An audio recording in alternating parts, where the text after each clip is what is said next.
6 लाख की बस। और खान साहब के खिलाफ तो ये उनके खिलाफ शिकायत तक नहीं आई है।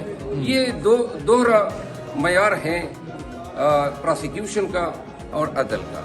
ठीक है, अब क्या देख रहे हैं, हालात किस डायरेक्शन में जा रहे हैं आप जब 2 अहम फैसले सामने? नहीं, ये जो फैसले हुए हैं लाज़िमन सुप्रीम कोर्ट के इस फैसले को हम खुशाइन करार देते हैं ओरिजिनल जुरी, और फिर इसकी कंपोजिशन को भी हम बैलेंस करार देते हैं। सीनियर जज साहिबान इसमें शामिल हैं और ये अदलिये की अपनी वकार, इसकी अपनी आज़ादी, खुद मुख्तारी और सालिमियत का सवाल है। तो लिहाजा ये मुकदमा पाकिस्तान की अदालती तारीख का सबसे संजीदा तरीन मुकदमा होगा और इस मुकदमे की समाअत के दौरान रोज़ाना जो हैं कौम को ऐसी भयानक खबरें सुनने को मिलेगी, क्योंकि मैं समझता हूं कि अब और जज साहिबान भी सामने आएंगे और वो भी अपनी दुख भरी विपदा जो है वो कौम के साथ और अदालतों के साथ शेयर करें। तो शेख अब्दुल मरवत साहब, लोग इमरान खान की रहाई के हवाले से पूछ रहे हैं कि इमरान खान कब बाहर आएंगे। पहले कभी बयान आता था ईद से पहले, 25 रोजे से पहले।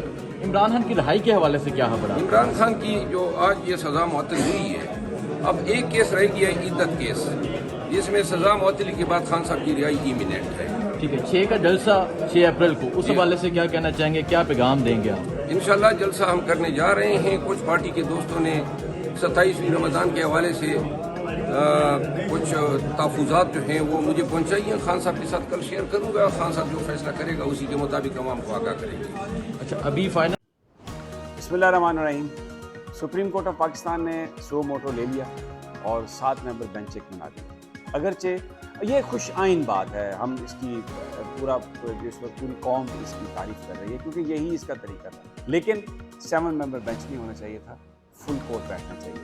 अभी भी जो सीनियर जजेस हैं, मुनीब अख्तर साहब को नहीं रखा गया, आयशा मलिक साहबा को नहीं रखा गया, शायद वहीद साहब को नहीं रखा गया, उनकी जगह नहीं मुख्तार अफगान साहब को और नुसरत हिलाली साहब को, साहबा को। तो बेसिकली वो बेंच जिसने पीटीआई से बल्ले का निशान लिया था, 2 मेंबर उसके, उस 3 मेंबर बेंच के 2 इस 7 मेंबर बेंच में हैं, यानी काजी फाइज ईसा साहब और नुसरत हिलाली साहब। मैं इससे पहले ये बता चुका था सुबह ही कि सदर जिलानी साहब इस कमीशन के सरबराह बनने के लिए तैयार नहीं है और उन्होंने इनकार कर दिया। फैमिली की तरफ से भी प्रेशर था और जो मामला था उनको इसमें हुकूमत की बदनीयती नज़र आ रही थी। फिर एक और चीज़ जो सामने आई इत्तला, ये जो 6 जजेज़ हैं ये पिटीशन फाइल करने जा रहे थे। अगर ये नोटिस नहीं लिया जाता और ये बेंच ना बनता तो ये 6 के 6 जजेज़ आज पिटीशन फाइल कर रहे थे, जो मेरे पास इत्तला है सुप्रीम कोर्ट में इस मामले को चैलेंज करने के लिए, इस कमीशन को चैलेंज करने के लिए। तो ये एक तरह से एक प्रीएम्प्टिव स्ट्राइक भी हो सकती है, लेकिन अब बुध वाला दिन बहुत अहम है।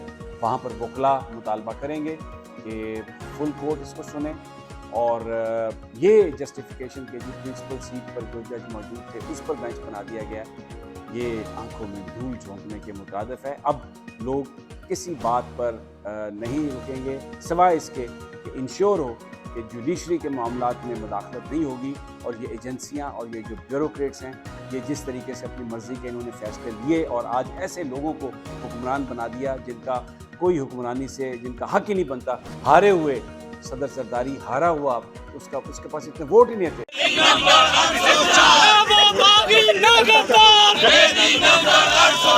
शर्म करो, हया करो, ईमान को रिहा करो। शर्म करो, हया करो, ईमान को रिहा करो। शर्म के ये ज़ाब्ते हम नहीं मानते। शर्म के ये ज़ाब्ते हम नहीं मानते। शर्म करो, आहिस्ता चले, आहिस्ता हया करो। अली मोहम्मद खान साहब और हमारे चीफ विप आमिर डोगर साहब ने जमा कराई थी और वो एडजर्नमेंट मोशन यानी कि तहरीक इल्तिवा थी कि जो 6 जजेस थे इस्लामाबाद हाई कोर्ट के, उन्होंने सुप्रीम कोर्ट के चीफ जस्टिस साहब के नाम लिखी थी और सुप्रीम जुडिशल काउंसिल के लिए कि वहाँ पे वो उसका एक्शन लें, उसका एक उस पर नज़रसानी करें। और उस पर यह था कि इंटेलिजेंस के एजेंसीज के लोग हाई कोर्ट के जज साहिबान के कमरों में उन्होंने कैमरे तस्लीम किए हुए थे, फिट किए हुए थे, उनको ज़दोकोब कर रहे थे, उनके दामाद को, लोअर जुडिशरी के लोगों को उन्होंने ज़रा खामोश, उनके जो बाकी लोग थे लोअर जुडिशरी के, उनके लोगों को वो ज़दोकोब कर रहे थे। डरा धमका रहे थे, उसके खिलाफ उन बहादुर जजेस ने खत लिखा था और ये पाकिस्तान की आइन और कानून के मुताबिक सबसे अहम चीज़ थी। इसके साथ साथ हमने ये चीज़ भी उठाने की कोशिश की, पर बदकिस्मती के साथ स्पीकर के ऑफिस ने और इस हुकूमत ने वो एजेंडा बिल्कुल रद्द किया और अपना एक बिल्कुल जिसको कहते हैं कि विम्सिकल एक फजूल एजेंडा आइटम वहाँ पे लाए थे जिसका कोई वो नहीं था एजेंडा आइटम, और उसके ऊपर उन्होंने इन चीज़ों पे नज़रसानी नहीं की। और दो अहम चीज़ें, फॉर्म 47 के तहत 2 लोगों ने आज हलफ उठाया और वो हमारे लोधरा से राना फराज नून साहब को डीसीट किया गया NA 154 से, जिसकी हम लोग शदीद अल्फाज में मज़म्मत करते हैं। जो ये वो साहब थे जिन्होंने यहाँ पे हलफ भी लिया था कौमी असम्बली में। और NA 81 से जनाब बिलाल चौधरी बिलाल इजाज साहब को डीसीट किया गया और उनकी जगह एक दूसरे शख्स को उन्होंने, और सादुल्ला उनके स्टेज अभी तक चल रहे हैं ऐसा। लेकिन मैं समझता हूँ कि पिछले 8-9 माह में ही नहीं बल्कि पिछले 2 साल में जो जमहूरियत, आइन, कानून, अदालतों, इंसानी हकूक़ के साथ खिलवाड़ हुआ है पाकिस्तान में, वो नहायत ही अफसोसनाक है। हमारे मुल्क का तो बिल्कुल मजाक बना दिया गया। अब आप देखें कि मुझ पे 51 जाली पर्चे दहशतगर्दी के, और उन 51 में से मैं किसी एक मुकाम पर भी मौजूद नहीं, ठीक है।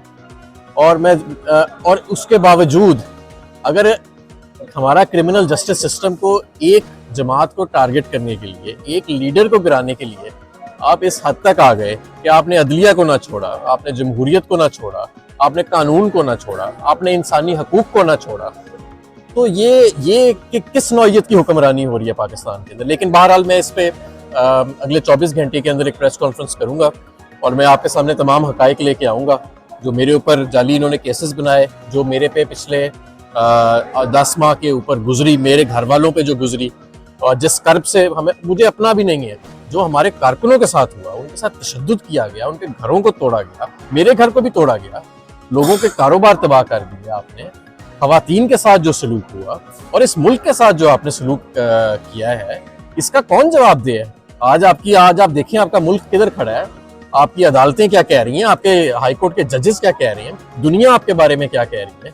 और आपने इलेक्शन जो है एक जमात जो 2/3 अक्सरियत से जिताई, जो जीती 2/3 अक्सरियत से, रात के 12 बजे आपको फॉर्म 47 तब्दील करने पड़े, और जिस मोहल्ले